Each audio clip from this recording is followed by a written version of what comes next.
Hello students. In this class, we will discuss Geography Chapter 2. Topic is Inside Our Earth. In this topic, we will discuss about interior of the Earth, rock and minerals and rock cycle. We will start with interior of the Earth. The Earth is made up of several concentric layers with one inside another. You can understand concentric layers by this piece of onions. When you cut the onion and peel it, you are able to see the different layers, and center is one but layers are different. In same way, the earth has different layers with one center. The earth is divided in three major layers, that is crust, mantle and core. Let us discuss crust. Crust is uppermost layer of the earth. It is thinnest of all the layers. It forms only 0.5% of the earth's volume. Crust is divided in two layers, sub-layers. The uppermost layer is called continental crust. It is also called upper crust. It mainly consists of silica and aluminum and called sial also. It is 35 km deep. Next sublayer is oceanic crust, or you can say lower crust also. It consists of silica and magnesium and called Sima also. It is 5 km deep. In this picture, you are able to see the continental crust as well as oceanic crust. Now let us discuss mantle. Mantle is situated beneath the crust. It extended up to 2900 km below the crust. It forms about 16% of the volume of the earth. The last and the inner layer is core. It is the thickest layer.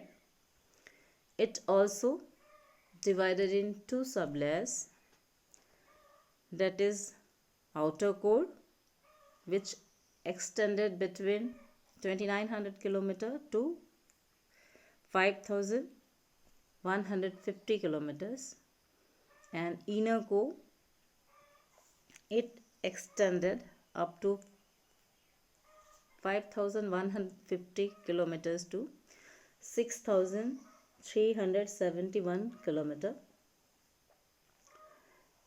It extended beneath the mantle till the core, or till the center, sorry. It is mainly made up of nickel and iron and called Nife also. It forms 83% of the earth's volume, and radius of the earth is 6371 km.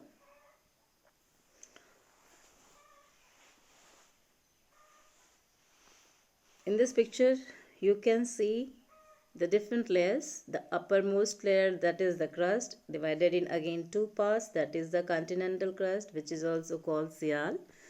Oceanic crust, that is also called Sima.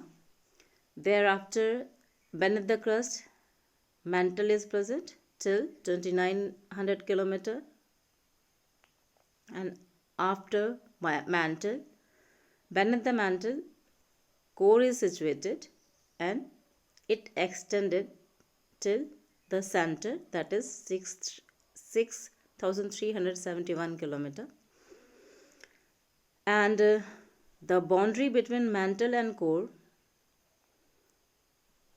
is called Gutenberg discontinuity.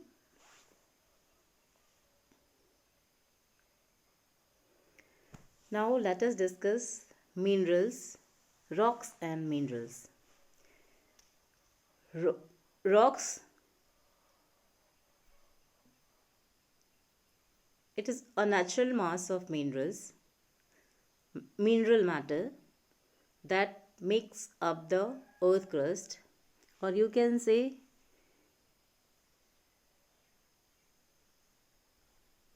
the crust, earth crust is made up of rocks, different rocks. We classify the rocks in three broad categories, that is igneous rocks, sedimentary rocks and metamorphic rocks.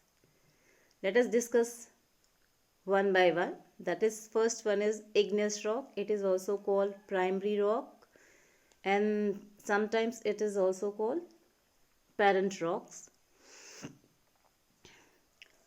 Igneous term is derived from Latin word ignis, which means fire. It formed by cooling and solidification of molten magma.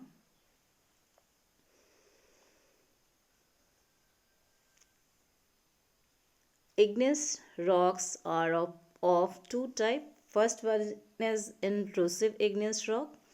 Whenever the magma, sometimes magma doesn't come out on the surface and it solidify and cool down beneath the earth's surface. The igneous rock formed in this way are called intrusive igneous rocks, and these rocks have coarse grained, means grains are bigger in size because it beneath the earth's surface the magma takes time and it slowly cool down. That's why the grain size of the grains are bigger in intrusive igneous rock. Granite is the example of intrusive igneous rock. The next type is extrusive igneous rock. Whenever the magma came out on the surface, it's quickly cool down and solidify and form extrusive igneous rock, because it takes short period for cooling. That's why the grains are very fine.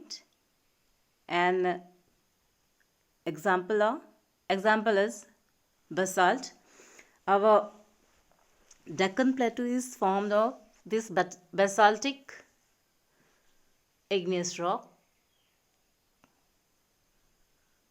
These are the picture of intrusive and extrusive.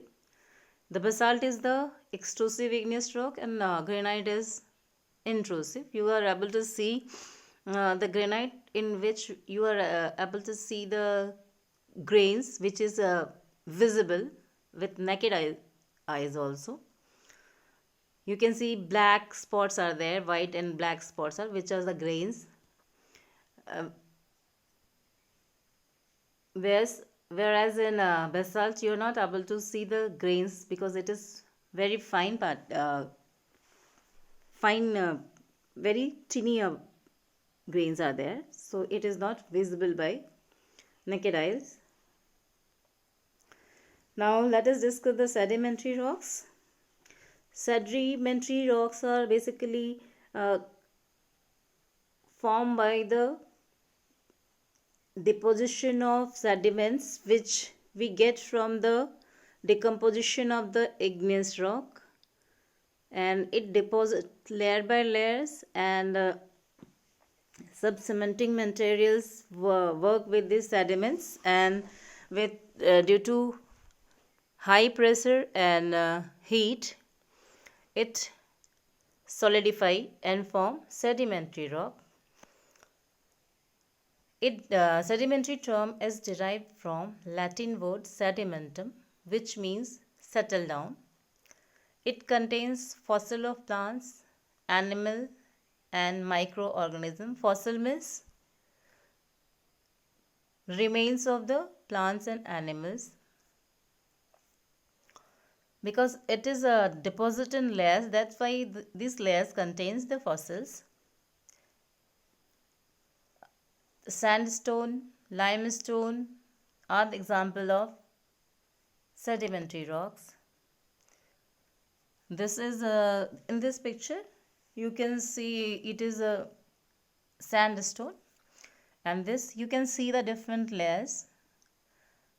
These layers are formed because the deposition of the sediments, it deposits the sediments deposits layer by layer. That's why when it converted in the rock form, solid form, the layers are visible. Now last one is metamorphic rocks. Metamorphic term is derived from Greek word that is metamorphos. It means change of the forms. It is basically whenever the igneous rocks, sedimentary rocks came in contact with the due to high pressure and extreme heat, it melted and again restructure. The basically the main the basic rocks or the sedimentary and the igneous rocks change their forms, and it they become metamorphic rocks. Such as clay changes their form and slate is formed. Limestone again converted in marble, and marble is more durable than and more hard than limestone. It is same happen with the slate. Slate is harder than the clay. Now let us discuss the importance of rocks. Rocks are used for making houses, buildings, and roads. Some rocks contain different metals, and some contain different minerals also. That is limestone, rock salt, iron ore, all these things. And sometimes we use the stone as a grinding stone to prepare paste and powder, etc.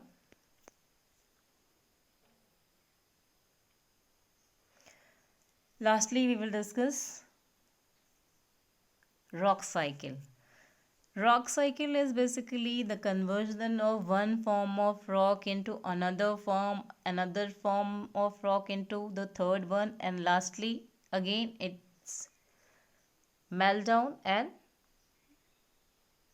become magma, and again it came on the surface, the eruption take place, again the solidification, cooling down and solidification of lava, it form igneous rock, again the from the weathering of the igneous rock, the sediments are formed, and the deposition of sediments in layers and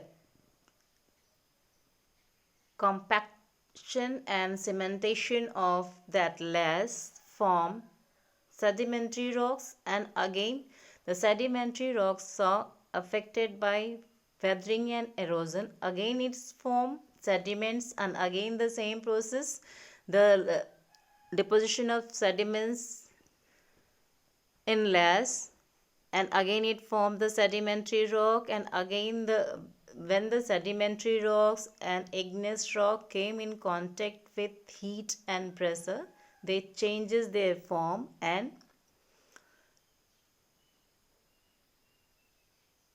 metamorphic rock is formed. And again, metamorphic rocks, the weathering and erosion of metamorphic rock also give sediments, and again sediments deposit in layers and form sedimentary rocks. And this again, all these rocks, when all these rocks came in contact with extreme heat, and then melting take place, and again it converted in magma.